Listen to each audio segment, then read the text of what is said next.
You ready for your headliner? Yeah. I want y'all to put your hands together for Josh Johnson.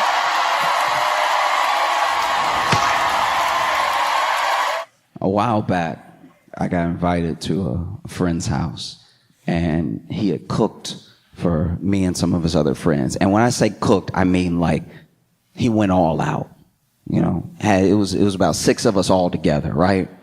But this is like multi-course, 5 hours of preparation, been cooking all day type thing. So by the time we get there, there's a whole spread across the table. There's stuff that he's pulling out of the oven. And we were touched that our friend wanted to do this for us, right? Took his own money, used the skills that he had to make good food, to have a good experience, have a good meal with us, right? And so, you know, we sit down and we sort of like half plated already, you know, when we sit down. And as soon as we get ready to eat, I guess he didn't pay his light bill because as soon as we get ready to leave, the lights go out, right? And we were, when I say we were ready to eat, I'm talking about napkin in and everything, chair all brought up and stuff, and then the lights pop off, right? And then he doesn't mention it at all, right?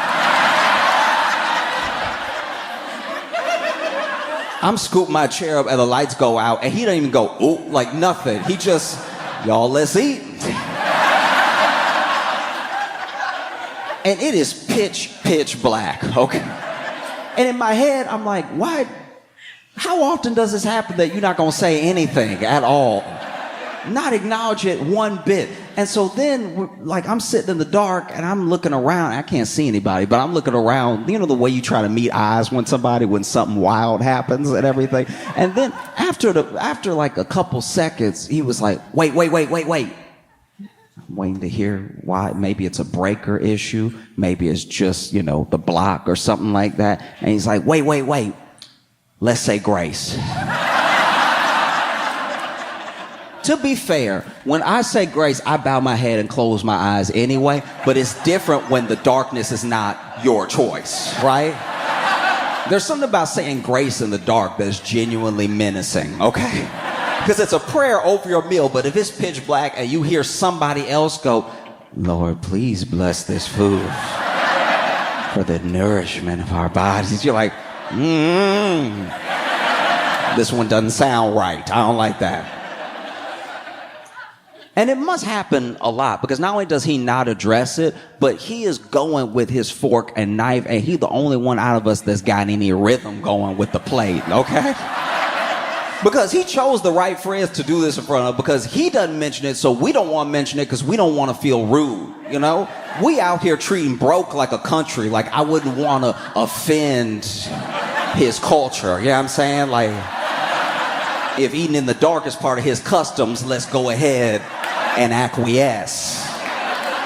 And so we're all in the dark, and I could have sworn I knew how to use a fork and knife. I was positive, because I've been doing it my entire life. But it's not until you're in the dark that you realize, at least me, I have no idea where my mouth is, because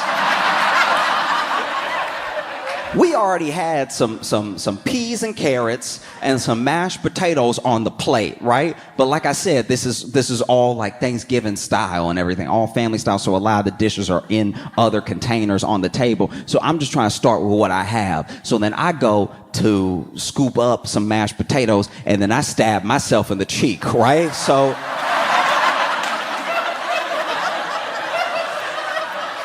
and he had done a good job with the mashed potatoes, because they were nice and buttery, which meant I couldn't tell if I was bleeding or not, because it was just, because I had hit it hard. I got two prongs in the mouth and 2 prongs on the cheek, but I'm like, that got me good. I need to slow down, right? Because you're not really thinking about how fast your hand is moving when you try to eat. So then I'm like, let me go ahead and attack the peas. But the peas, I can't find my spoon, right? So the peas are gonna have to go with this fork, and they are slipping. I'm imagining they're going right off the plate. And so I'm trying to stab for some peas, but everybody can hear me just clinking, just hitting plate, right? And finally, I feel a little thunk. That's a carrot. So then I lift up slowly. I bite a carrot. It's hard because he didn't actually cook everything well, just the mashed potatoes. So now I'm eating bad food in the dark, right? Because every time I do get a bite of something, the food is still hot because he did a good job of plating, right? So there was a little bit of chicken, little chicken thigh that was already on the plate and stuff. So I cut that up a little bit, put the chicken in my mouth. But now I didn't realize how hot it would be because I couldn't see steam, right? So now I have burned my tongue in the moment and I'm doing that.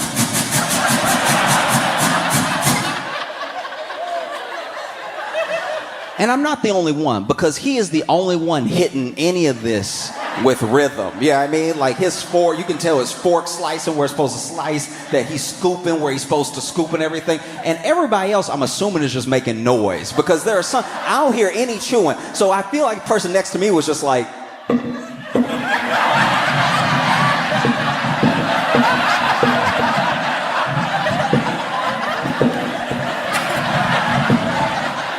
because the meat was tough, right? And so then, like I said, it was like Thanksgiving family style and stuff. So then our host pops up, is like, I forgot some of the cranberry sauce. Let me go up and get it. And for as adept, okay, he gets up and all we hear is,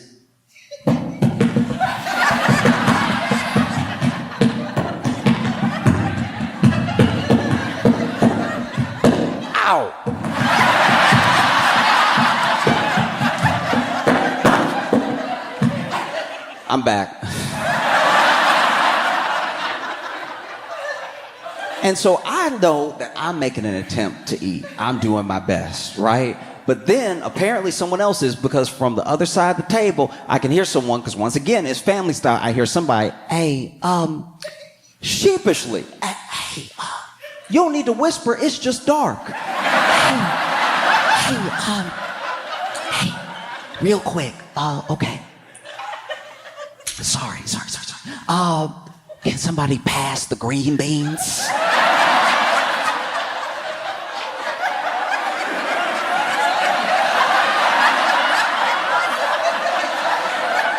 And so then the person who thought they had the green beans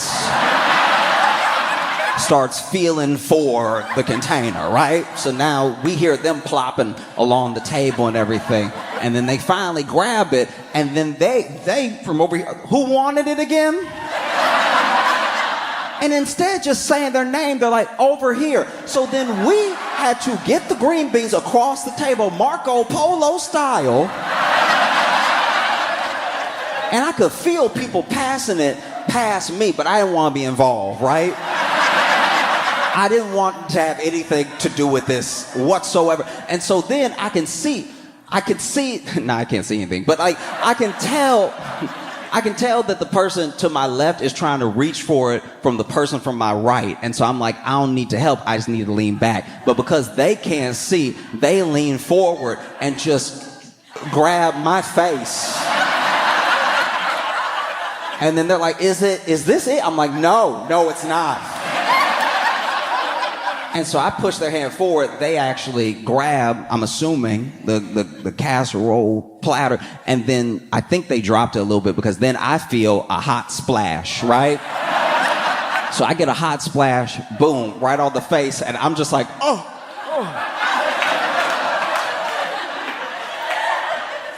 They get the green beans over to that side of the table. Turns out it was yams, okay? So... And when you go to take what you think is going to be green beans and it's yams, it's a texture you'll never forget, right? No one was ready. And so once I get like hot splash, because it was whatever it was, it burned a little. I was ready to go, and it had been some time, you know what I mean? Like, most meals only take, 15, 20 minutes to really eat until you get full anyway. And it had been however long it had been, I don't know. And so I'm ready to go, but I don't want to be the first one. So then I'm not good at it, but I try to throw my voice. A little bit like, well, this has been so great.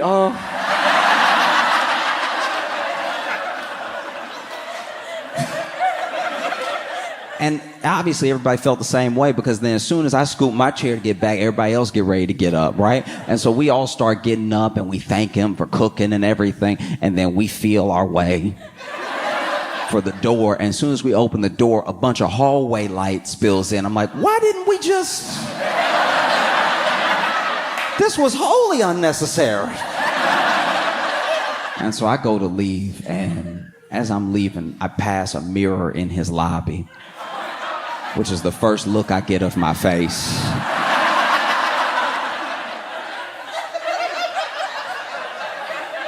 I haven't looked like this after I've eaten since I was a baby, all right? Because I got mashed potatoes here. I knew about those, right? But then I got a little bit of like chicken right here, just a couple of strands of chicken. And then this was gravy. So I got splashed with hot gravy coming down my face. That's why I vet people now. Like now when people offer to have me over and cook, I ask some of their friends, I'm like, hey, have you been over there before? Are they a good cook? Do the lights stay on? Things that you just need to know before you go. You know, it's a really, really beautiful thing. Black women are having an incredible summer. This is phenomenal, right? Like just in the Olympics, Lauren Scruggs is the first black woman to win an individual medal in fencing.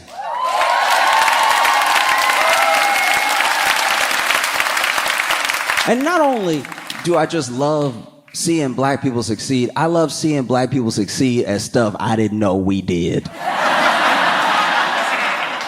So if you don't know what fencing is, because I didn't know. It's basically when people cosplay Bridgerton, all right?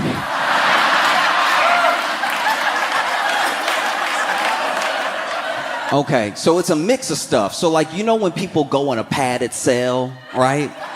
They do that, but they wear the cell, okay? So they go ahead and wrap themselves in like a padded cell and stuff, and then they get that stance, right? They get that long stance, and then they got their little sword is thin, and then they sort of try to musketeers each other until one of them get the most points, right?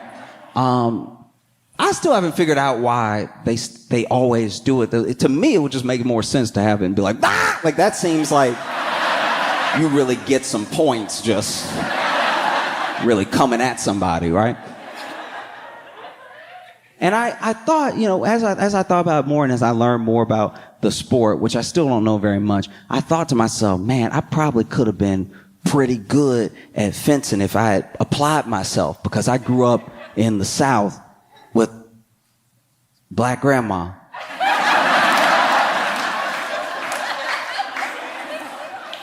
So I'm used to the sound of... Because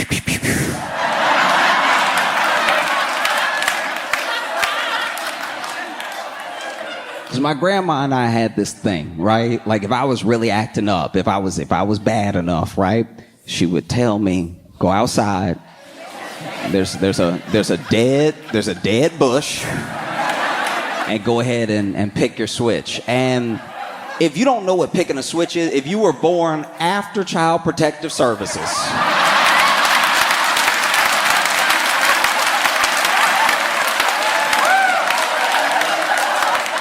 picking your switch was a form, after you've been acting up and go out there and pick your switch, it was a form of psychological torture, because you would get out there and then you trying to pick the switch most likely to break. Because you're like, all right, let me see. I'll let her get 3 good licks in, but then it'll snap and she'll be like, let bygones be bygones, right? And so you go out there, and I would go out there, I'd be testing them. I'd be like, that one got too much bend to it. Let me guess. And so then you bring your switch back to your grandma, and then she go to pop it a couple times, and just out of reflex, you start, whoo, whoo. It's hot, right? I think if my grandma had whooped me just a few more times, I really could have been a medalist in fencing. Like, I could have been like...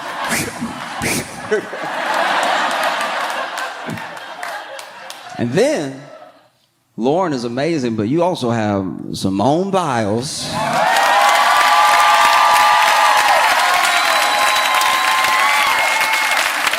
The most decorated gymnast of all time. She won again today. I thought they were done. She won with the vault. A lot of people are amazed at how high, how elegantly, just the way that she moves through the air, the strength that she has, the grace in her movements and stuff like that. And some people are surprised at how high she can go and all that stuff. I'm not at all. I'm surprised that she comes back down to earth. Because when I saw just a picture of her doing the vault, and when she flew, I was like, y'all, she gone. She going to space. Incredible. Like, Simone will get me so hyped up. I remember the first time I saw her. First time I ever saw her perform at all in one of her events. And I got so hyped, I tried to do a cartwheel. That's what I can't stand with people that are good at stuff. They make it look easy, and then you do it, and then you almost snap your whole spine. Because she did some routine where she was like, boom, boom, boom, and she was just everywhere and nowhere at the same time. She was flying, she was coming down, and then she got done, and I was like, ooh, that's so cool. And then my back hit the wall. I just started sliding down. Even outside of Olympics, you got Kamala Harris.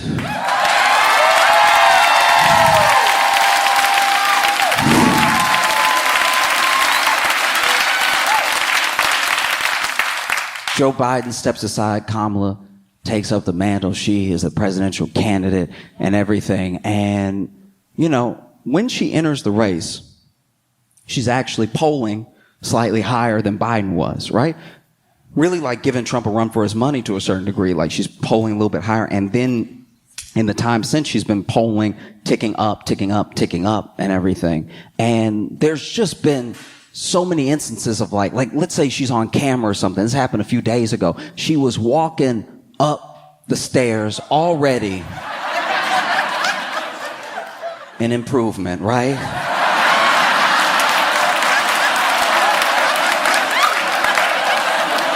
She was walking up the stairs to the plane that was waiting for her, and a reporter yelled, right? A reporter was like, oh my God, like trying to answer, you know, get her to answer a question. And she turned, because she heard him, she turned.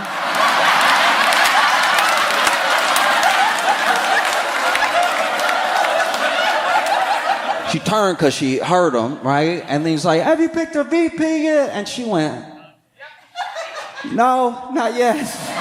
And then she keeps walking up. Now, this may not be a big deal to some, but if you are a Democrat, it's a lot more multitasking than we've been used to in a long time. She can walk, she can hear, and she can talk at the same time. That's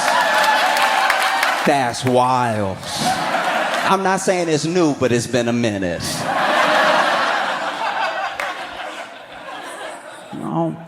And just when it felt like her campaign couldn't get any more momentum, Trump went to the National Association of Black Journalists.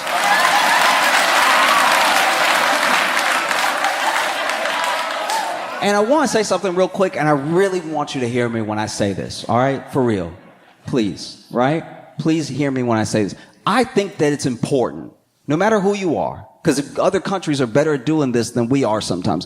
No matter who you are, I think it's important for someone to go where most people oppose them and express their ideas. I think it's important because it's important for us to have discussions that are real. A discussion where the person who believes the thing said the thing to you and you're not hearing it secondhand from someone you already agree with. Part of why we are the way we are right now is that people don't really want to listen to someone that they are diametrically opposed to. They want to hear from someone they already like, but someone you already like tends to believe what you believe. So then we're playing telephone with each other's ideas sometimes, right? And so I do think that it was good what he did. He went to a place where he was not gonna be lauded over, was not gonna be like babied with what he's trying to say. He went to a place where he was opposed. I think it's good what he did. He just shouldn't have done this. Do you see what I mean? You know what I mean? Because he went to the National Association of Black Journalists, and this is my thing. A lot of people didn't really talk about this, but they were opposed within the group if he should come or not. There were some people that were like, we shouldn't platform him. I can't believe y'all are even inviting him. And there were other people that said, hey, look, this is a presidential candidate. We need to hear out whatever it is he has to say because he could potentially become the president. So you had both those ideas bouncing back off of each other, bumping heads. And then you had me. I was in a very particular camp, which was let him cook.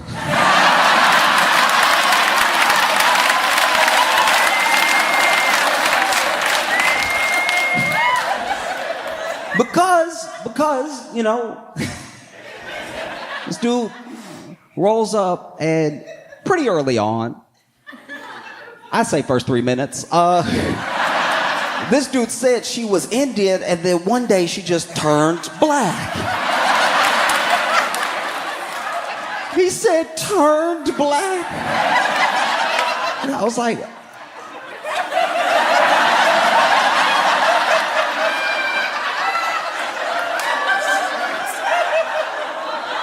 Donnie, what else you got? That's a little while later, he hit it. I didn't know if it would come up again. I've been waiting. He hit it. He was like, the immigrants are coming and they are taking the black jobs. I've been wondering what a black job was since the debate because he said at the debate and nobody called him on it. Nobody caught it or anything. Black jobs. And then one of the women up there, because it was 3 women interviewing him. 3 black journalists were interviewing him. And one was like, sir, what is a black job? And then he was like,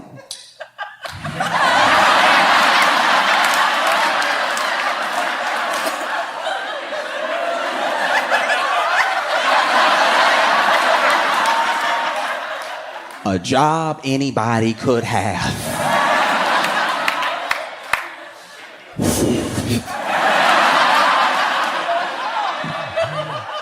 You know, and look, I don't know Kamala. I don't know anybody on her campaign or anything, but I know that they had to be watching.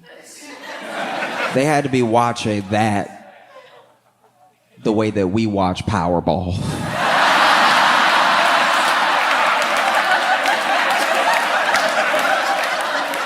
Just sitting there like, say turn black again. Say turn black, say turn black. One more time, please, please, please. Turn black, turn black. I'll be happy with a Negro. Can we get a Negro? Turn black or Negro, please.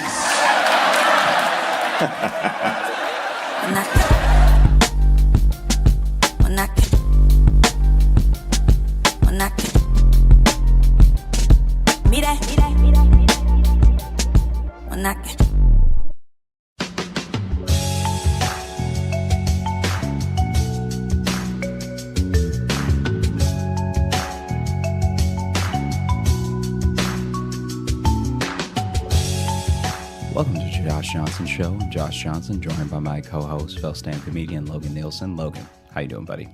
I am doing well, man. How are you? I'm doing all right. So much has happened. Okay, so much has happened. You've also started every episode with that lately. You got a lot going on this last month. This last month has been a lot. A lot to experience. So Sally and I ordered food today. And I won't say where the restaurant is in case this isn't the restaurant's fault because we're still investigating. DoorDash itself is investigating, and then I'm holding my own investigation where I'm calling the restaurant at different times to make sure I'm holding my that own this investigation. this is how people like really lose their minds. Like when anytime you, no matter how vindicated you might be or how justified you feel, if you start your own investigation into anything, you've probably already lost your mind. Yeah, no. Even if you end up being proved right, you do still have the shame of having to take all the yarn off the wall. Mm-hmm. You know, you have to take down all the safety pins. Yep. Still, you being like, "Whew, I got into this deep, huh?" Ooh. You have to take down the clippings from where you were wrong. Like, yeah, you know, those clippings that just had nothing to do with anything. And you were just like, well, in Italy, the tomatoes are going bad. And it's like, okay, well, now. That's true. Every conspiracy theorist who does that, and if they are proved right, they have to go like, yeah, this whole branch over here, though, I was a bit off. I was a bit off on this over here. I did make a mistake. I am embarrassed about these strings over here. I'm a bit embarrassed about, but Robert Redford had nothing to do with it. I really went at him. I was going to take down Sundance and all of it. He had nothing to do with this at all, and it's all over here. Okay. Turns out Orson Welles has not been alive for quite some time. That's something, and honestly, you do just a tertiary search, you will find that. It's one of the first thing that comes up is his date of death, and I really, man, couldn't see the forest through the trees, but yeah, because he looks so much like the guy from Stranger Things with the beard. I just thought they were the same person. Yeah. So then I just kept digging. But either way, I was right, and the moon is filled with pudding. So despite that stuff, I was right. We were missing the big picture. I was right. And so I've been holding my own investigation. Anyway, what happened was we ordered some food. And you know how it's all the same company, even though they use different names? I'm pretty sure like DoorDash, Caviar, all those places are like the same thing now. Yeah, they're like owned by the exact same. Yeah. Yeah. They all bought each other. They all bought each other. They're all owned by each other. They also somehow still exist. Yeah. But they are all under one umbrella. They're all under one umbrella. I think they're all not profitable, but also are. I don't because it's like they're not profitable, but they pay slave wages, which just means these people are really bad at business. Yeah, it just means there's just a hole filled with money somewhere because they don't know what to do with it. So they just because I don't feel like I'm saving money. They just dump it into a deep, wet hole. They don't. And we can't get the money out. It's all wet now. Like instead of Grubhub or Seamless and then Caviar, just make Caviar the standard and just call the other ones Caviar Poor. Yeah, because it's kind of what's happening. There are certain restaurants that are like only on Caviar, and you're like, why? And then you see that they're super expensive, so you're like, okay, maybe that's why. But still, you can't be that. Like, you can't act too. You're using the same plastic container, so don't get uppity. Mm-hmm. Do you see what I mean? Yeah, you're still spooning spaghetti into the same black and clear plastic container as the place that charges $3, Well, and for these, how they work too is like, it's not like there's a Caviar representative who works at the restaurant who manages these orders. It's just a different tablet the place gives you. Mm-hmm. Whichever one you work for, you just have a different type of tablet that the orders go through, and then a driver comes to pick it up who probably works for all of them because you can be a Grubhub, Uber Eats, whatever driver all at the same time. Mm-hmm. So there's no reason for all these to exist. There's also no reason to not pay these people well, because if you've gotten to the point where they're working for 4 of them at the same time in a day, why don't you and you're also all the same company, why don't you just go ahead and make them an employee and pay them a fair wage? It's insane. And so, because in that one too, the illusion of choice doesn't do anything for me. I'd rather just the restaurants be on one thing. You know what I mean? Yes, exactly. So anyway, your investigation, sorry. I said all this to say that we ordered some food. I won't say the restaurant. Pull your mic a little closer to your mouth. Oh, okay. We ordered some food. I will not say the restaurant, just in case. It's not their fault. But when our food came... And if they're listening, and they'll come for you.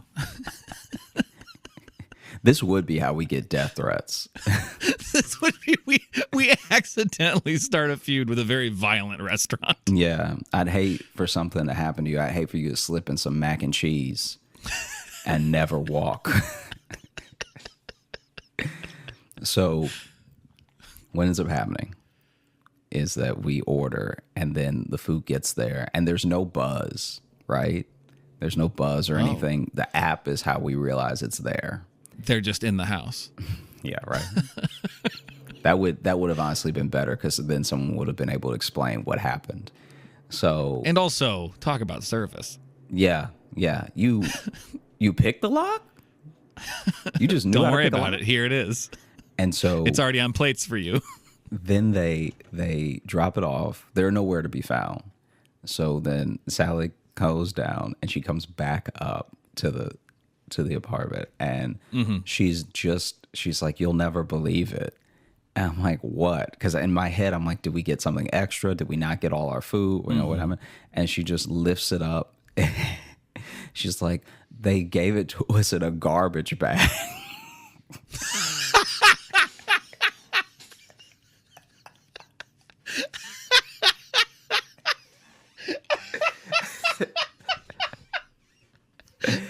Here you go. Eat your fucking slop, you monsters. Here you go. Oh, you want this?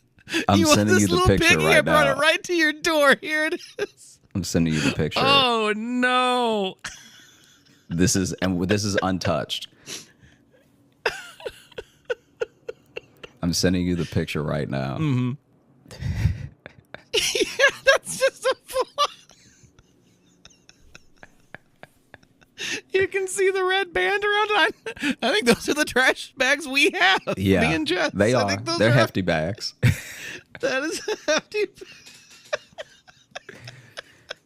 What a way! What a way to insult somebody. Just like, here's your hefty bag full of food. Yeah, here you go. Here's your trash. Imagine someone just delivering it in a trough. That would have actually been less insane. Just an open bucket and everything's mixed up in it.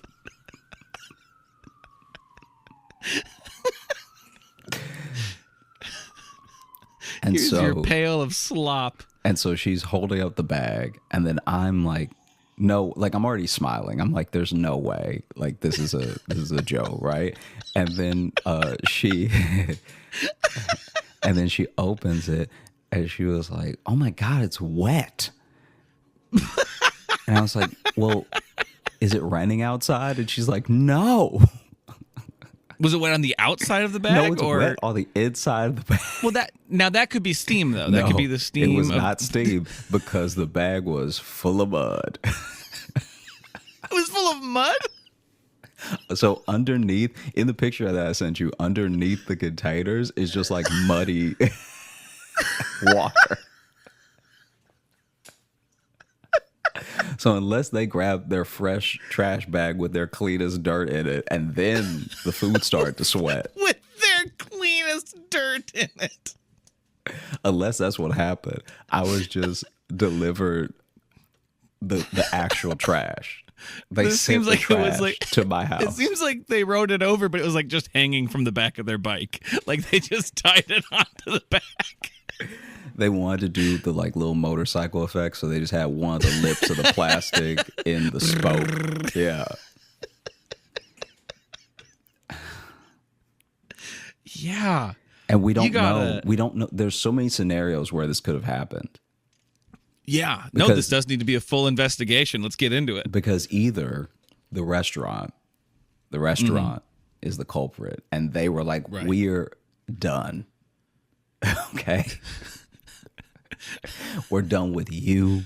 We're done with your hunger, you know, and we're done with your food. So everyone today is going to know how we feel. All right. And then this poor, seamless driver shows up and they're like, take this bag. And he's like, not to deliver, right? You want me to throw this around the back, right? And they're like, no, that's the food. We want you to give it to them in person. And then when bad people. When they open the door, I want you to spit in their face, okay? And then he's such a good person that's why he couldn't do it. He couldn't spit in our faces. He doesn't know us. So that's why And he couldn't even just buzz. left it. He just left it. He just left it and was like, I don't want to be a part of this, but I need my job, right? Yep. Yeah. That's scenario 1. Okay. Scenario 2, they gave the driver their regular bag with the food in it, and he was like, no, this is my last day. All right. And since there's no HR to call to yell at, I don't have enough coworkers to quit in front of, I'm just going to do it as a terrorist all day. I'm just going to. Well, see, or alternate to that same scenario, but not so much out of spite. They were like, we have the food ready, but we just realized we're out of bags. Do you have one? And he goes, yes. Let me go look in my trunk. Yeah, so let me go back home. Oh, here it is. And grab my trash bag that I've already started using. Here, I've had this in the trunk of my car. I had some wet shoes in it. Will that be okay? And they were like, sure, it's leaving. We don't care. It's your problem now. Yeah. Bye. Now, scenario 3 is much like your alternate scenario where the restaurant did not give him any bag. And so then he wanted to give us a bag because he was like, even though I'm delivering it to the location where they will no longer need a bag, maybe they'll need a bag. Maybe they're ordering this just to bring it over to a friend. So then they'll need something to carry it with. And they probably don't have bags in their home because who does that, you know? So let me bring them a bag, even if it is a bit dirty. Scenario 4. Okay. The devil himself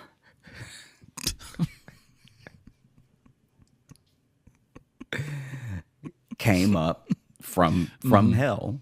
From hell. Satan himself. And actually pushed the delivery driver out of the way and was like, I got this. Okay. Okay. Let me take care of the situation. All right. Let me make sure that they go to bed tonight a little hungrier than they could have been, you know? Because it's not like I'm starving now. I had alternatives, you know? Yeah. Okay. I'm grabbing a notepad here, okay, so we can solve some mysteries, okay? We do have one mystery solved. There's one mystery solved in all of this as to why your doorbell was not rang. Whatever the scenario leading up to it, for sure, the answer to that is because that driver was filled with shame. Whatever happened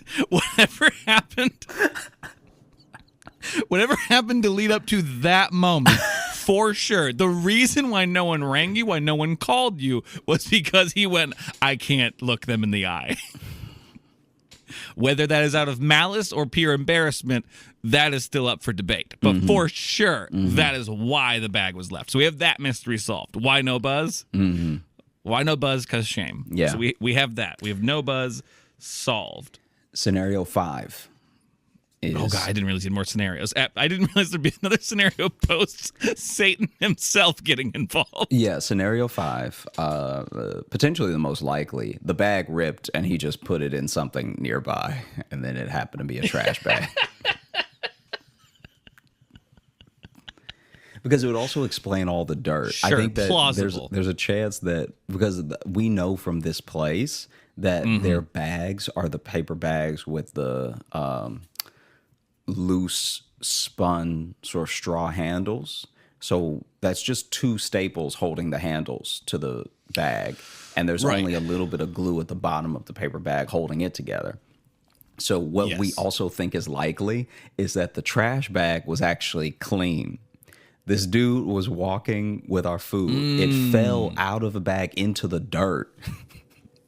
He then grabs a fresh trash bag and then puts the food back in, so at least there's a bag. Because if he delivers it with just dirt on it and his hands, we're gonna be like, why? How did this happen? What'd you do? Yeah. What did you do what right did now? you do?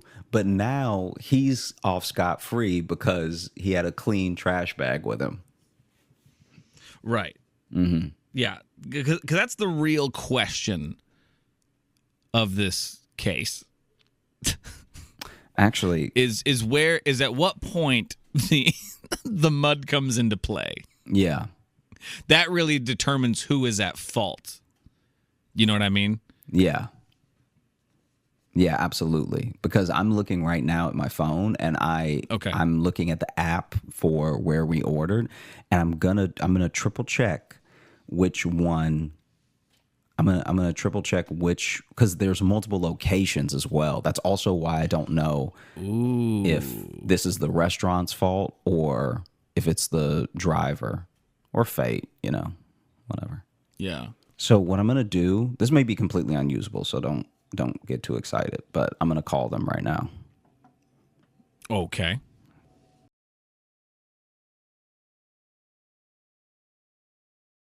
You may have to bleep out the name of the restaurant.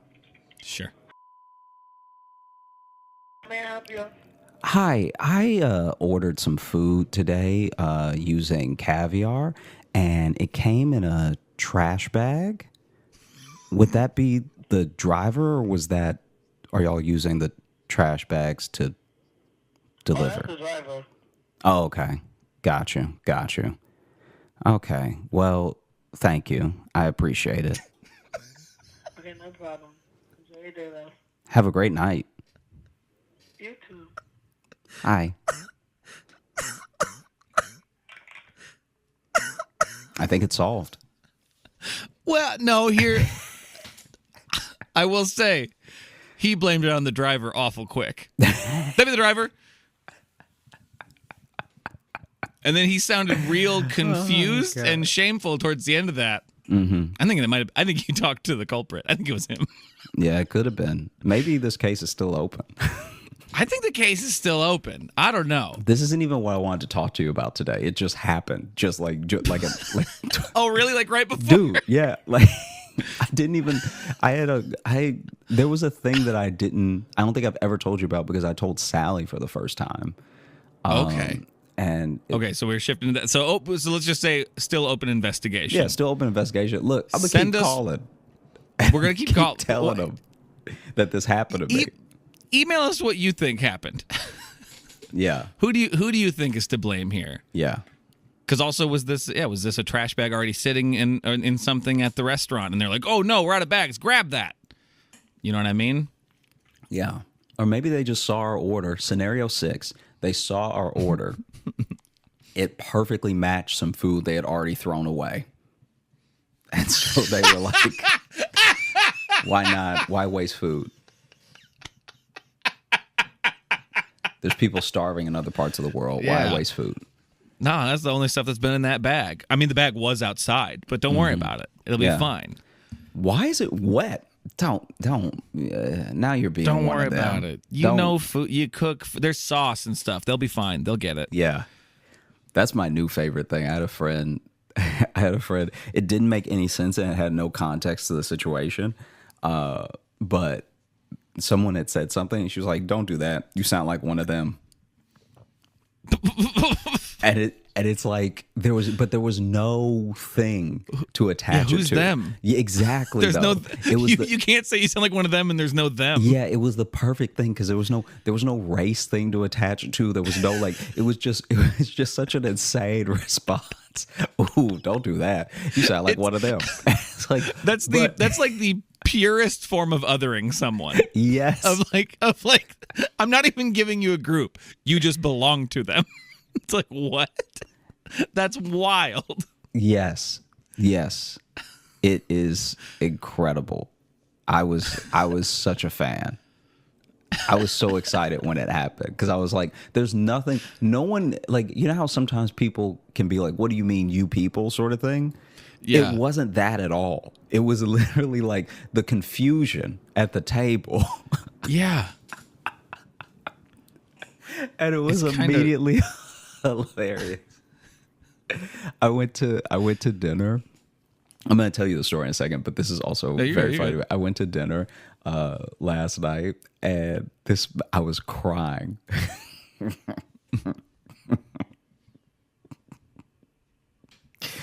So I was out with friends, and one of my friends, his phone had died, but the bill came, and he was like, "What's the right?" Because I'm in cash. I do have my card, but I can just Venmo you. I could just Venmo you when my phone comes back on. And then our other friend was like, ooh, that doesn't sound good. You sound real poor right now. And he's like, I'm talking about the battery, not the plan. Okay. And she's like, still though, you shouldn't say it like that. Ooh. I got pains when you said it to me like that. And he's like, well, do you want to put all my cards? She's like, no, it doesn't sound like it'll go through on your card. All right. No, you gotta get your life in order. He's like, my phone just died. And she was like, so then maybe clear your phone is poor. Okay, your phone is too poor for life. Yeah. And so it died. Your phone didn't even want to be a part of this conversation. You talking about you gonna Venmo people after you've left the area. The most trustworthy type of Venmo. He's like, The one that's not in front of me. the way that my man said, the battery, not the plan. Talking about things you gotta do with your phone's back on. It's like, that's the most oof. This is now Venmo you once I get some more minutes. It's about to be the end of the month. Once it rolls over, I'll be able to send you that. With that Venmo. What a because here's the thing. When I was in high school and college, I was very broke, and so I had a phone with minutes. And for anyone we all have listening phones to with this minutes podcast, back then, I think, right? Or not everybody. No. okay, I did too. I guess. I mean, I didn't know there was another way. No. The way I didn't know we had it now limited back is then. the way that people with money have always done it. That's true. That is a Just good so point. you know. Yeah.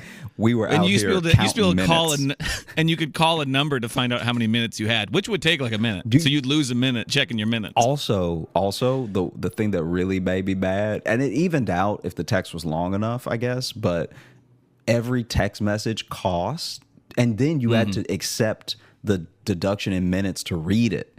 So then every text costs 30 seconds. It costs half a minute. So then, is that what it cost? Yeah. So then people would text you K, and it would cost half a minute.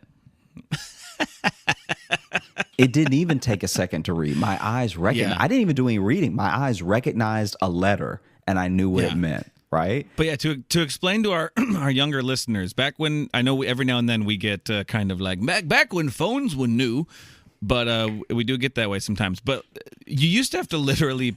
You had an allotted amount of phone time, not given to you by a parent or a guardian who said, this is all you're allowed because I don't trust you. The phone gave you this. The phone company would give you an allotted amount of time. And if you went over, if you had a plan that allowed you to go over, that overage charge was usually wild. Also, your own money was dictated. Your own money was your dad. Like, because if you had plenty of money, you either had a phone plan or you could buy so many minutes that you didn't think about it.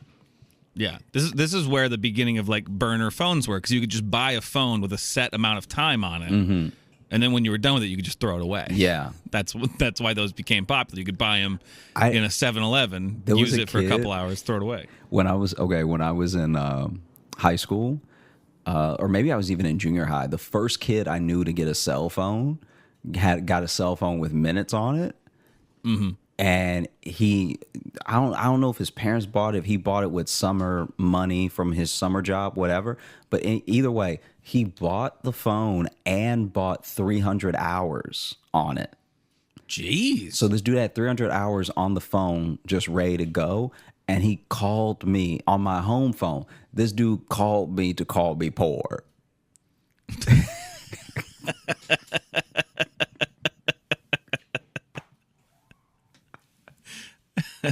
This dude called me. This dude called my home phone. He called my house phone.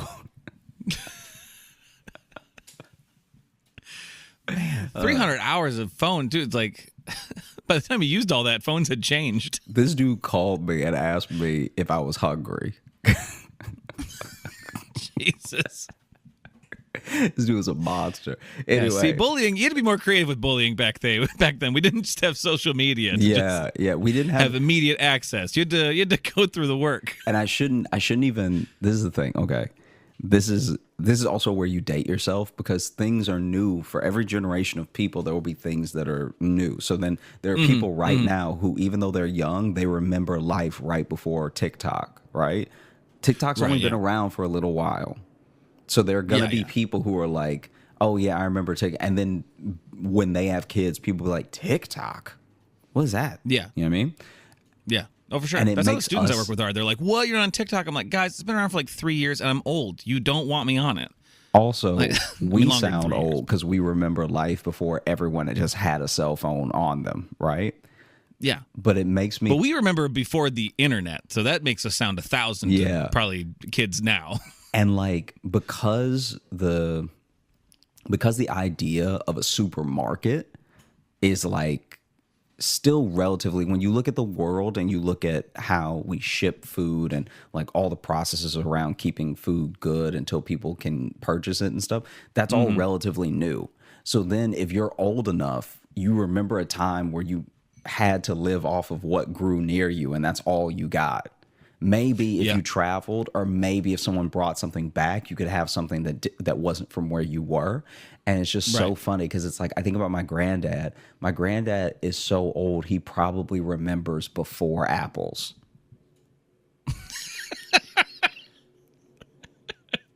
I could see people my granddad's age being like, I remember, you know, because we even really eat apples like that. Because think about it, like it was specifically where you were, and It's what you who had, what grew near. exactly. Yeah. So it's like there are people who probably had their first apple thinking they could just peel it like an orange, be like, it's not coming off. I don't know, just hands slipping on it. Man, a hard ass tomato. Mm-hmm. Gross. Anyway, what was the thing you were going to tell me Oh, okay. before we went back to our olden days of minutes on phones Yeah. in the old country? The thing I was going to tell you was when I was little, I would play soccer, and we've talked about this, like how I was not good. Star and all stuff athlete, like you were that. great at everything. Oh, that's right. It was the other way. Sorry. Wow. What an attack. So then when I was little, I was playing this scrimmage game. So not one of the ones that counted. We're not even in our jerseys or anything, our little uniforms. And this is like horrific. So basically, it was like a practice day, right? And so we're all out on the field, and we're young. We're like, I was maybe 6 or something. Okay. So like a lot of us aren't even coordinated. Like if you can kick the ball straight, you're the best player on this team. Yeah. And so You're Beckham if you're. You don't even have to bend it. You're footing it like Beckham. every time a kid, I remember this specifically, anytime a kid lofted, first of all, almost all of our like lofting kicks were by accident. Anytime a kid could make the ball just fly up in the air for any distance and by any height, we were amazed. We were like, we would celebrate that like it was a goal. So we were not a winning team. And so As you're cheering, the other kid just goes by you with the ball. we're lifting up Scores the behind kid you. who did it. Oh my God. It went so high and the wrong way. So then this is such chaos. And like even when I remembered it and I was talking to Sally about it, a part of me was like, I don't know if I should tell it on the podcast yet, because I'm trying to remember everything that happened. And then 2, I don't think people will like identify with me the way that I need them to. Most stories I tell on this podcast, I don't care about the perception. I'm just telling you my side of what happened. And this is the first time I was like truly upset by something like that. What's up? Okay. I was like upset by how you handled it. No, or... I was upset by what happened to the point where I think I genuinely blocked it out because good. So we're getting into repressed memories. That's where we've gotten. Well, no, it's just like on the show. I don't even remember what brought it up, but I was telling Sally about it. Anyway. Okay. So then I'm so curious, by the way, now. That's a very intriguing intro. we're all like uncoordinated 7-year-olds, right? and we're doing this practice game, and the practice game is just our team. So it's just like, it's not, the stakes couldn't be lower, but all year I've been bad, and I've been so remarkably bad that they don't know where to put me. So they have the same problem they have with me, that the kid that's good at everything, you know, like the kid that can dribble straight. They're like, should we make him the forward? Should we have him as a defender? What should we do? Right? Is he in high school now? What do we do with him? Yeah. Can we get him held back? You know, We either got to hold him back or we got to launch him forward. Yeah. Yeah. Somebody just like throws his dad some money under the table to like mess up his homework for him. We got to keep him to teach the other kids. Yeah. So anyway, in the game, this kid had brought his dog, right? And the dog has been asleep for almost all of practice, just chilling, right? And it's like it's a fairly big dog. And then but it's still like, it's not like an old dog, but it's like puppy age. I can't remember what the breed was, but it was like medium sized to say it was a puppy, you know? Okay. And been sleeping, been a good dog the whole time. Anyway, this is also a time where you got to think about how you're coaching kids who don't understand real plays. You're just trying to get them to do their position. Yeah. And to stay in a general sense of where they're supposed to play. Yeah, you're kind of going with a zone situation, because especially at that age, and in America especially, a kid's knowledge of soccer is going to be, hey, kick the ball. Yeah. And it comes to you and you kick it. Yeah. That's kind of, you know, and again, so, I know it's different in Europe. That's how we view it here. And so for me, what ended up happening was there was a kid from the defender's position that was dribbling the ball towards me, and I should go back slightly. I'm goalie this time. Oh, okay, you're goalie. Because now. they were All like, right. he's not fast. He'll have an asthma attack, right? He cannot kick the ball straight, but maybe straight isn't what we need. We just need it out of the way. and so maybe he'll be a good goalie. That's literally he finds a way to get hit by stuff. Yeah. Let's put him there. Yeah. He's been hit by the ball in the face a lot. I don't know how it finds his forehead, but let's use that face to our advantage. And I'm even excited because I'm like, this is my chance to prove myself, you know? Yeah. This is my opportunity. As you're standing there bleeding. Yeah. This is my opportunity. Finally. I'm going to be good at the sport. Because remember, I told you before, it's like I kind of wanted to be like that sport, like that athlete, you know? Anyway. Still kind of do in a little bit. All right. Just saying what we cover on this show, your endeavors. So you have dreams of becoming a very buff ninja. That's what it seems like. So the kid is dribbling from the defender's position at me. So he's coming at me for a while. And so many, because he's not fast. So many things are going through my head. Like so many thoughts. Like, okay, I got my eye on the ball. I know which kid has it. He's not passing. So it's not like I'm going to get, and also, I think they were trying to teach us offsides at that point. So then there really wasn't too many people ahead of him to try to pull him off sides, if that makes sense. Okay. So it's really just me by myself on this entire side of the field while he's coming and the other kids are running. And so I'm like, okay, I just got to stay calm. All right. I just have to keep my eye on the ball. He's coming at me. He's not fast. He's going to kick it. He's probably going to kick it straight because none of us are good. You know, like I'm in my head, I'm like locked in. Right. Yeah. And just as he gets maybe past 3/4 down the field. So like this is game time. This is when I'm going to have to step up. He kicks the ball just a little too far in front of him. You know, like when you're dribbling a soccer ball and sometimes you don't manage the distance well. And so he's kicked it really far in front of him. Now he has to catch up with it. When he kicks it that far, at this point, the dog wakes up and just full puppy mode. The dog wakes up and then takes off and hits it with its nose down the rest of the field at me. And now it's a dog. Now I'm like, what do I do?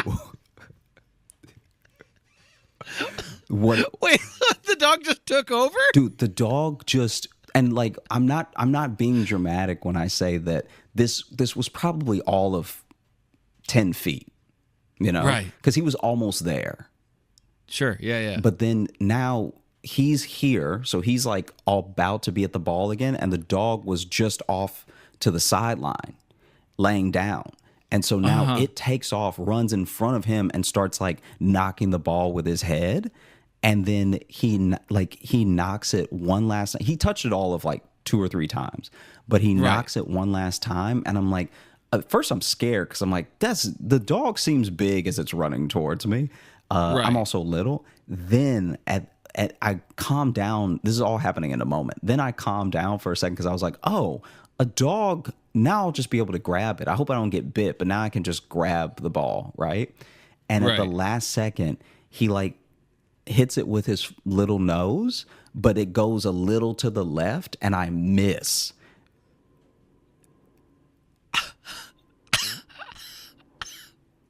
And so technically the dog scored on me.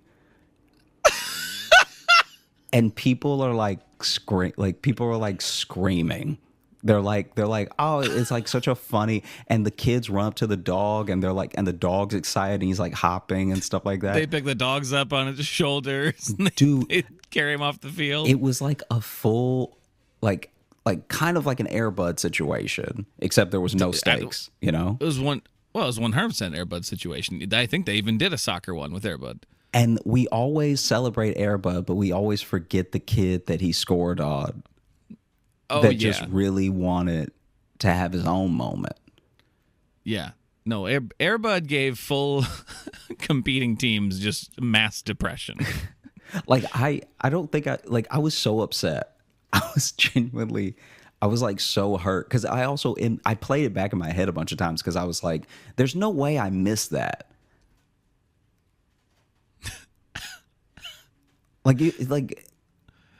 Yeah. Because it happened so fast. Literally, the dog just like, blah, blah, blah, and then it was in the goal. The dog just took over, though. The fact that he kind of kept it on the same path is interesting and almost suspicious. Dude, it's like 2 or 3 touches. I'm gonna say it's another mystery we have. I think you got played.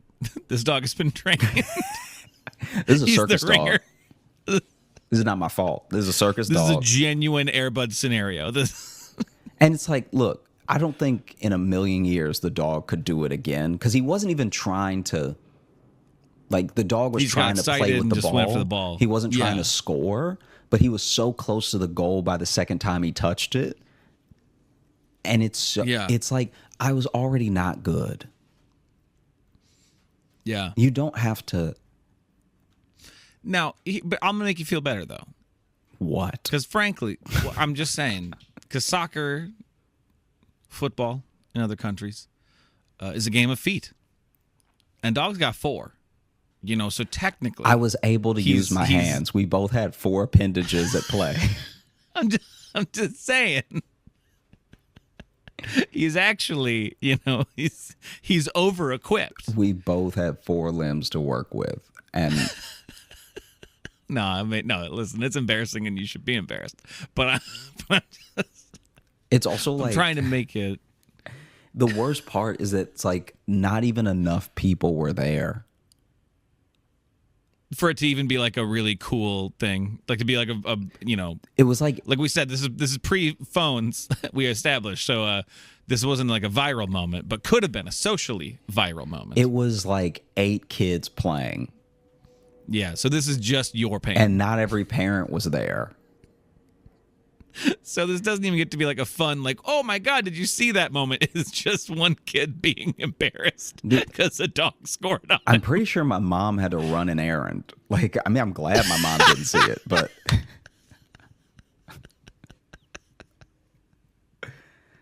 no, you just didn't see her sneak out. She was like, ugh. Ooh, I'm gonna come back at 5 because come back after all the other kids have already left before I pick him up. Yeah. Wow. So what made you think of this? Because you said you're not even sure if you remembered it fully, if you blocked it. What brought it out? I don't know. Sally and I were just talking, and then I think I maybe had a moment or something. Did you start? You start shaking and Just decided to be vulnerable, you know.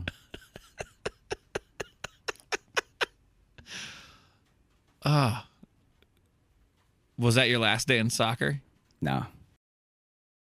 I didn't stop doing soccer till I was like 13. Okay. So did it push you forward? It made you angry. Oh, it made You're me like, angry. It didn't make me better.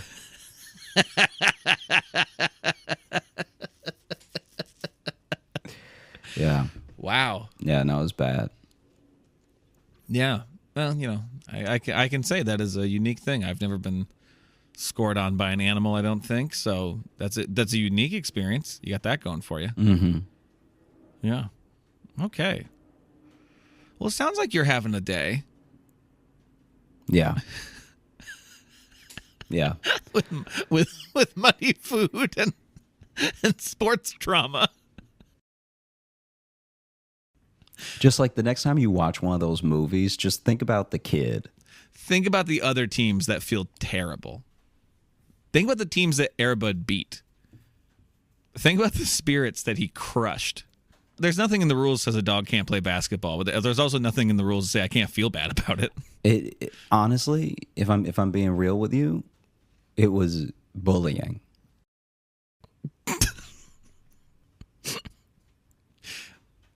It's just let your dog be at home. It was sleeping anyway. Right. Keep your dog, get your dog off the grass. You know what I'm saying?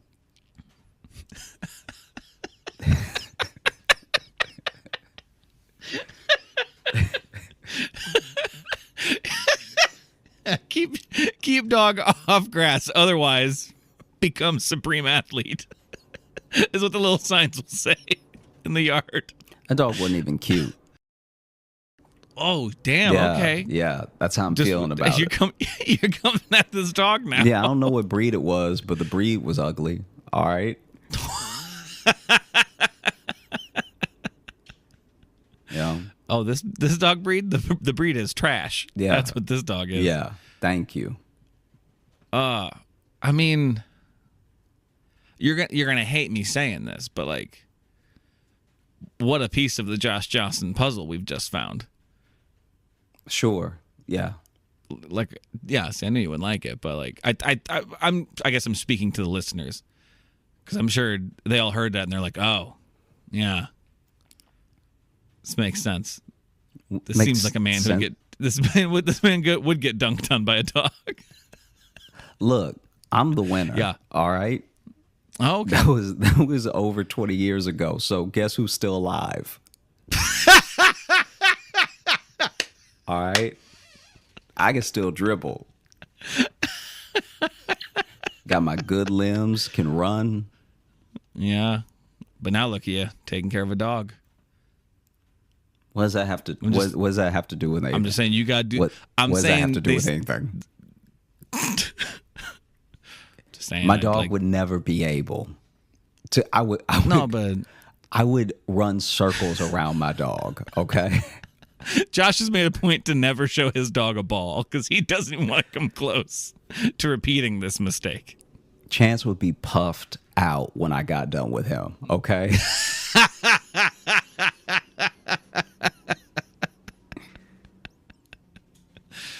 Oh goodness. Mm-hmm. How does it make you feel to relive that memory, to have it back? I mean, it's fine. When I think about Okay. where I am in life and when I think about that dog isn't in life,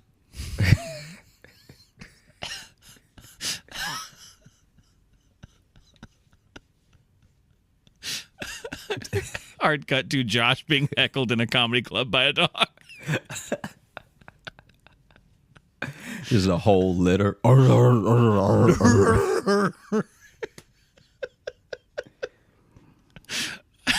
did a show a couple years ago at like a brewery, and it was like one of those places they allow dogs to come into, and there was like so few people in the audience that there was literally almost equal to the amount of people and dogs in the place. Or it was like 2/3 because there was like 7 people and like 4 dogs. And I'm like, this audience is damn near mostly dog at this point. That's a strange place to be. And I think one did bark. So I think I did get heckled by a dog. So there, I have that over you. Yep. Okay, well, while Josh is dealing with his trauma, I will open up the mailbag. Let's get something else. No, that was it. Do we have another one from Anna, you said? Yeah, I was looking for that because I figured since we got a little extra time, we can do that one. Thank y'all so much for writing in. We appreciate you. We have so much fun with these. We look forward to them every week. Anytime y'all send them in, we're happy. So thank you again. There it is. Scrolled past it a bunch of times. All right. But yes, we do have an update from Anna. Okay, real quick. Let's try to recap the story thus far. This is an ongoing chain of emails. Okay. So this started with her going on a date with the guy who was a foot pervert. A real toe fiend. Not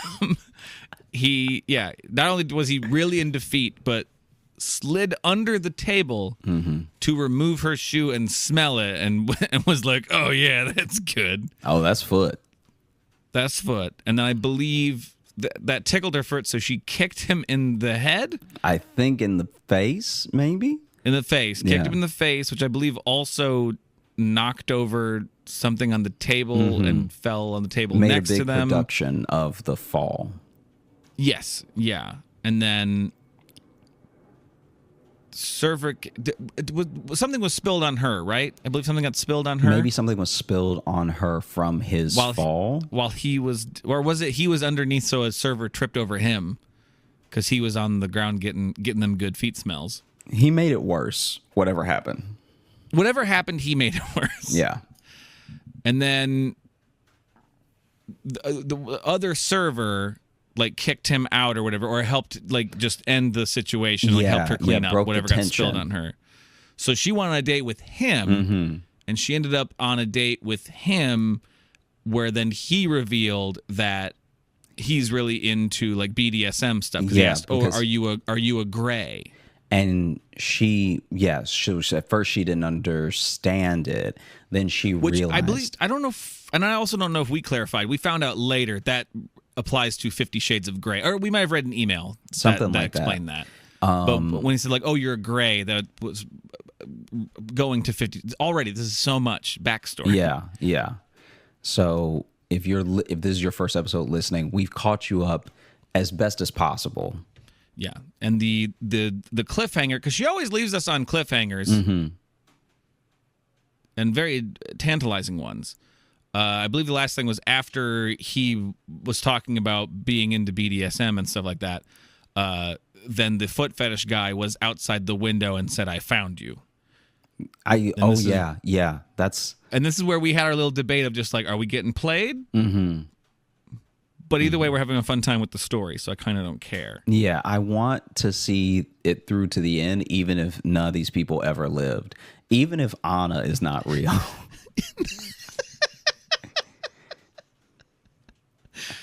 Okay, and this one I like too. This one is titled "The Showdown." Is how this one is titled. Okay, but this is from our friend Anna. All right. Hey guys, you said you never heard the expression "gray" before. It's apparently used in dating apps as a slang/short for being dominant. The word refers to 50 Shades of Grey. Some people just use a gray picture and that's it. Oh, just a gray picture. Interesting. I want to give you some context. As you know, Sweden is a small country. The population of New York, they're out of Sweden. That's just W. As you know, Sweden. Small country. Anyway, this has nothing to do with that. Never been. Want to go? As you know, Sweden is a small country. The population of New York City pretty much amounts to the total population of Sweden. In the capital, there is about 1 million. In the actual city center, the number is about 400,000. In most cities around Sweden, all restaurants, clubs, cafes, and most fun stuff is situated in the city center. So if you want to find someone, it is possible, but statistically not likely. In my case, I was ratted out by one of two people that knew where, what, when, and who I was seeing that night. Wow. After I left the gentleman, this has been the code name for the foot fetishist. After I left the gentleman on the floor of the restaurant, I actually thought that I would never hear from him again. I'd only given him my business card, so he didn't have my private number. It'd be very funny if his name, like, we nicknamed him Tony Two Toes. You know, he Tony Toes? Yeah, he loves feet because he doesn't have all his, you know.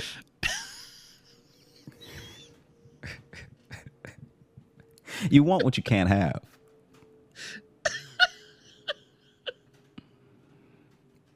You go ahead, keep reading out. That's my bad. I liked it. I don't think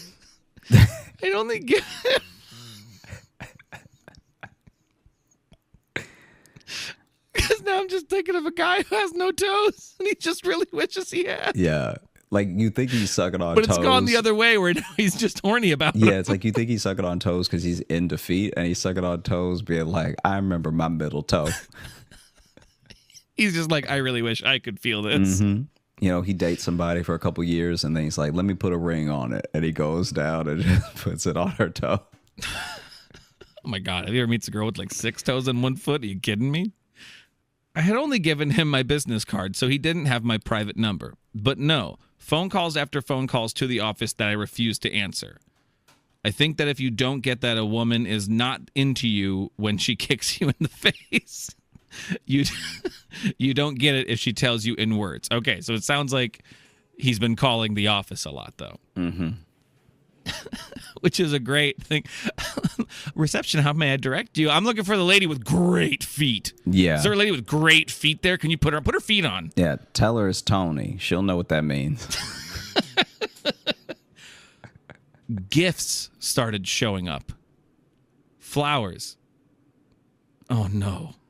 Pink rubber boots with a note that said best worn without socks. He trying to make you sweat. That's what that is. That's a real pervert right there. He thought ahead. Yeah, he wanted to drink out of that boot. That's wild. And a mobile phone with his number in it. You expect a serial killer to have more tact, you know? Not just tact. This is a like plan at all. This is like, you know what? Because you just have to start over. You have to find someone who is as in defeat as you are. Because if you were doing these moves on them, it'd be all swag. Yeah. It'd be like, and by start over, he also means boots. move somewhere and change your name, probably. He sent me a cell phone with just his number in it. Like, this is like Dorian Gray. How's it Dorian Gray? That is a different book. Oh, are you trying to say 50 Shades of Grey? The guy in 50 Shades of Grey is a different Gray than Dorian Gray. Yep. Dorian Gray was the guy who had the painting of him. Mm-hmm. No. Getting his nipples twisted, and I remember. it was a painting of him in a sex swing. Boy, okay. He sends the boots, a phone with his number in it, but not an apology for being, well, let's say disrespectful. I gave it all to the receptionist and asked her not to accept any gifts on my behalf and to send them back. She protested and said, but he is so rich and he is cute. Why don't you go on a date? Oh, this lady's going to make a great victim one day. I wasn't in the mood for telling her the story, so I replied, we did, but it turns out we are not a good match, and I think you and I have a different kind of checklist when it comes to men. It turns out that the gentleman is the youngest son of a very well-known rich family in the region and has invested in various projects around Sweden. He showed up at work events, but I'll skip that part of the story of weird interactions at those events. The gifts stopped showing up, and I was relieved that the gentleman was gone. So I thought, this is a novel, I think. This is also, it's like, okay, not only is it a novel, but it's all like just plausible enough.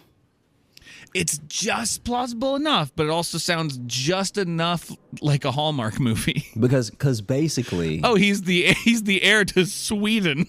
Basically, we also have to keep in mind how long this thing is going on, but on the B side, how long it took for her to go on the date with the server. Because remember, this is all going to come to a head. Yes, with the I found which I believe you. it starts here and the next part here. So yeah, there's a whole side plot with the gentleman that like we're kind of just being privy to right now, and she's also not telling all of us again. Also very good with cliffhangers, which is what makes me think that Anna might be a writer. Just being suspicious. Being seated at the restaurant with the server and dumbfounded by his words, annoyed by the woman purposely spilling wine on me and hitting on the server. Oh yeah, that was part of it. We forgot. Yeah. On the date with the server, there's a different server like spilled on her on purpose. My mood was not getting better after seeing the gentleman strut into the restaurant towards us. How the hell did he find me? What are you doing here with him? The gentleman says, indignant, and points at the server. He doesn't wait for an answer, turns to the server and says angrily, "Those feet are mine." Remember that the gentleman is not low-key. Oh, no shit. The restaurant quiets down and someone whispers, "Did he just say feet? He's so fucked," followed by some giggles and chuckles. The server folds his arms and looks at me expectantly. I'm now fantasizing of how I drop kick the gentleman, but of course I don't do it. Oh, well, why stop now? You've already kicked someone on a date. Yeah. You kicked him. That's right. You've already kicked this man. I see the gentleman's mouth moving, but I'm not listening. How did you find me? No answer. I was not holding back at all. I'll refrain from using the same words here. Through my teeth, told him that I'm not an object and can't be bought. I won't allow him to treat me disrespectfully any way he wants, whenever he wants, and especially sniffing my shoes in restaurants. I'm not laughing at the sentiment, but closing a sentence like that is funny. People around us laughed, and someone made a puking sound, and someone booed. The girl in the group of university students cheered me on, "You go, girl," and fiddled with her phone. I glanced at the server and noticed that his eyes were glazed. I finished it off with, "I'm not interested in you whatsoever and never will be, so leave me the fuck alone and get lost. But, you kept the gifts, so I thought, we had a thing." It turns out that the receptionist had kept the gifts for herself and had led the gentleman on to believe that I kept them, and to redeem herself to the gentleman, she had told him about my whereabouts. She can see my calendar at work, and so she checked it. At this point, the woman comes back and yanks the server's sleeve. To me, she says, "Take it outside. You bothered the other guests." I pierced her with a glance and said to the gentleman that lingered, "You got 1 minute to leave, and if you don't leave me alone, I'll get a restraining order, and from there on, I have the right to protect myself. Do you understand? Kicks are a-comin'." The gentleman limps away like a sulking toddler. I turned to the server and followed the feeling that I had during the date. "So, when are you going to tell me what's really going on here?" His smile stiffens a bit and he says, "I guess we gave us away, huh?" The server pulls the woman towards his side with the arm around her waist. He winks at me and continues, "We have checked you out and we agreed that we want you to be our dominatrix." People gasped and started mumbling. I noticed that some of the uni students were filming and giggling. "We, as in dating?" I asked, wanted no misunderstanding. "We, as in common law wife. Yeah." The disappointment of being kind of played by the server and this woman, the lingering anger from the showdown with the gentleman made it hard to collect myself. Knowing that the server and the woman are turned on by my domination and telling off of the gentleman, I decided not to reward them by lashing out.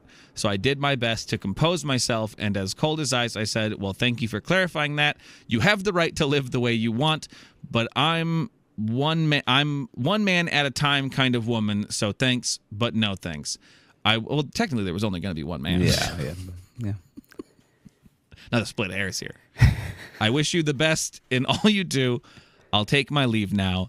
Have a nice evening." I grabbed my purse and left, and as I did, I heard the server and his woman blame each other for me not agreeing to their proposal. It took some time for me to let it go and laugh about it all, and I somewhat do have trust issues. But it is a hell of a story, huh? Take care and stay cool. Love. Huh.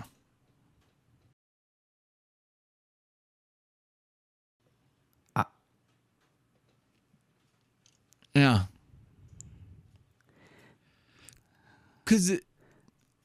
But all I could say is I hope it never happens again.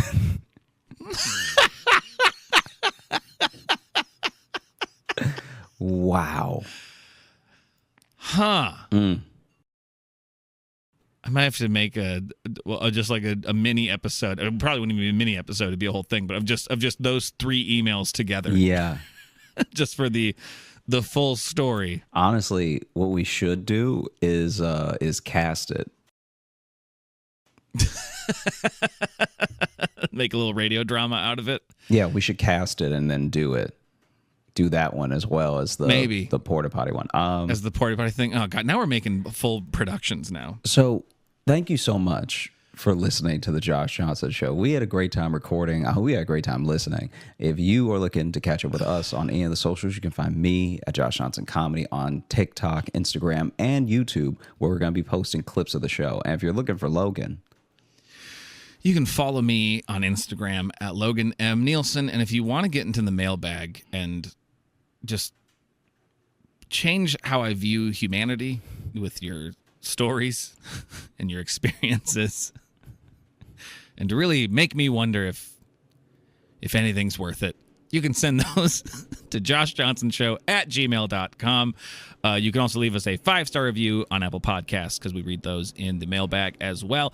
And if you're looking for bonus nonsense from us, such as bonus podcasts and videos and replays of our virtual live shows, you can get those patreon.com/Josh Johnson Show. We have a bunch of different tiers. And speaking of virtual live shows, we have one coming up. I believe it is November 27th. I believe that is the date. That last Sunday, it is November 27th, 6 p.m. Eastern Time. We'll be doing another virtual show. So tickets will be in the episode bio underneath and in our social media bios and all that jazz. You should come join us. We always have a great time. I showed a bunch of haunted dolls in the last one, so who knows what could happen. It's a big crazy time. a lot can happen. A lot can happen. Who knows what weird people we've dated will just suddenly show up and cause a scene. Oh wow, I hope not. If in my screen one of your exes just walks in. Well, we hope you have a great rest of the week and a wonderful weekend. We will catch you next time. Hey, thanks so much for watching. Please like and subscribe. It really supports the channel. Hit the bell notification because apparently it's the only way YouTube will tell you that something happened. And just tell a friend. That's the biggest thing you could do. Just tell one person in your life that you like, maybe you don't like, that this video happened to you. We release the podcast every Thursday on all the podcast apps, so you should find us there and subscribe on those and comment and leave reviews and whatever on all of them. And also, if you want bonus stuff, you can join our Patreon, patreon.com/Josh Johnson Show. We have bonus podcasts and videos and stuff there, and we'd love to see you